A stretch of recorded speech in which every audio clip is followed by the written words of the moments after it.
اللہ رب العزت کی اپنے بندوں کے ساتھ اتنی محبت ہے، اتنی محبت ہے، اتنی محبت ہے، ہم تصور ہی نہیں کر سکتے۔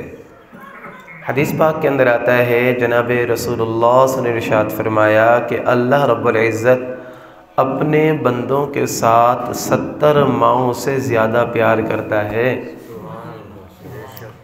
دنیا کے اندر شفقت کی مثال جہاں پر دی جاتی ہے نا، نرمی کی مثال، محبت کی مثال، وہاں پر ماں کی ممتا دکھائی جاتی ہے۔ اور پھر اللہ قرآن پاک میں خود فرماتے ہیں، لا یکلف اللہ نفسا الا وسعها۔ اللہ رب العزت کسی جاندار کے اوپر اس کی طاقت سے زیادہ بوجھ نہیں ڈالتے۔ اللہ بادشاہوں کا بادشاہ ہے، اور کتنا پیارا ہمیں انداز کے ساتھ ہمیں روزہ فرض کیا ہمارے اوپر۔ دنیا کے بادشاہ ہوتے ہیں نا، تو وہ آرڈر جاری کرتے ہیں، دن کے 11 بجے پیٹرول 35 روپے مہنگا ہو گیا، عوام کو خریدنا پڑے گا، لیں گے بھئی، حکم آ گیا نا۔ فلاں چیز مہنگی کر دی گئی، آٹا تمہیں مہنگا ملے گا، سرکار کا حکم ہے، گندم مہنگی ملے گی، گھی مہنگا ملے گا۔ چھوٹی سی گورنمنٹ ہے، لیکن اس کا حکم ماننے پر ہم مجبور ہیں، اور اس کے ساتھ ساتھ ہمارے لیے کوئی محبت کے الفاظ کوئی نہیں۔ احکم الحاکمین، بادشاہوں کا بادشاہ اللہ رب العزت نے جب میرے اوپر، آپ کے اوپر روزہ فرض کیا تو کیا فرمایا؟ یا ایھا الذین آمنوا، اے میرے وہ بندے جو ایمان لے کر آئے ہو۔ حضرت عبداللہ ابن عباس رضی اللہ تعالیٰ عنہما تفسیر کے سب سے بڑے امام ہیں، فرماتے ہیں کہ جب قرآن کے اندر یا ایھا الذین آمنوا کا لفظ آئے، ہر مسلمان یہ تصور کرے کہ میرا اللہ مجھے بلا کر مخاطب کر رہا ہے، میرا نام لے کر، ہاں میرے فلاں بندے میں تجھے بلا رہا ہوں، میرے فلاں بندے میں تجھے بلا رہا ہوں۔ اتنا پیارا انداز، مجھے آپ کو مخاطب کر کے فرمایا، کتب علیکم الصیام، اے میرے ایمان والے بندو، تمہارے اوپر روزہ فرض کر دیا گیا ہے۔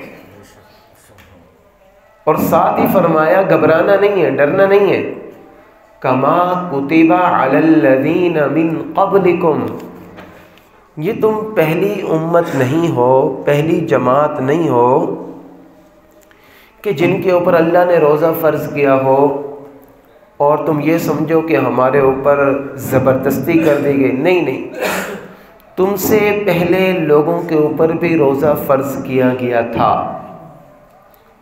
لیکن میرے لیے، آپ کے لیے یہ اعزاز رکھا کہ ہمیں اس کے اندر بولنے کی اجازت دے دی۔ اگر اللہ رب العزت کی طرف سے یہ حکم ہوتا کہ 12 گھنٹے تم نے گفتگو بھی نہیں کرنی ہے، کوئی بات نہیں کرنی، خاموش رہنا ہے، کتنی مشکل بن جاتی ہے ہمارے لیے۔ پہلی امتوں کے اندر یہ ہوتا تھا کہ جب وہ روزہ رکھتے تھے تو ان کی زبان کا بھی روزہ ہوا کرتا تھا۔ فرق یہ ہوا کہ ہمیں بولنے کی اجازت تو دے دی، لیکن اپنی زبان سے وہ الفاظ نکالیں کہ جن کے اندر اللہ اور اللہ کے رسول کی نافرمانی نہ ہو، چاہے وہ روزے کی حالت میں ہو، چاہے وہ روزے کی حالت میں نہ ہو۔ اللہ رب العزت نے انسان کی اتنی اہمیت بتلائی ہے نا قرآن کے اندر، ہم قرآن کا مطالعہ کریں۔ قرآن میں اللہ رب العزت فرماتے ہیں، ما یلفظ من قول، تم اپنی زبان سے جو لفظ نکالتے ہو نا، جو گفتگو کرتے ہو، جو بات کرتے ہو، اللہ فرماتا ہے میرا بندہ تو میرے نزدیک بڑا قیمتی ہے، تیرے ہر لفظ کی نگہبانی کی جا رہی ہے، الا لدیہ رقیب عتید، جب بھی تم اپنی زبان سے الفاظ نکالو گے، جب بولو تو اس وقت سوچو کہ اگر میں یہ لفظ نکال رہا ہوں، یہ لفظ میرے اللہ نے مجھ سے پوچھ لیا، میرا بندہ تو نے یہ لفظ اپنی زبان سے کیوں نکالا تھا؟ کیا میں اللہ کو جواب دے سکتا ہوں؟ اگر دے سکتے ہیں تو ٹھیک ہے، اگر نہیں دے سکتے ہم یہ الفاظ ان کا جواب، تو ہمیں اپنی زبان سے وہ الفاظ ہی نہیں نکالنے چاہیے۔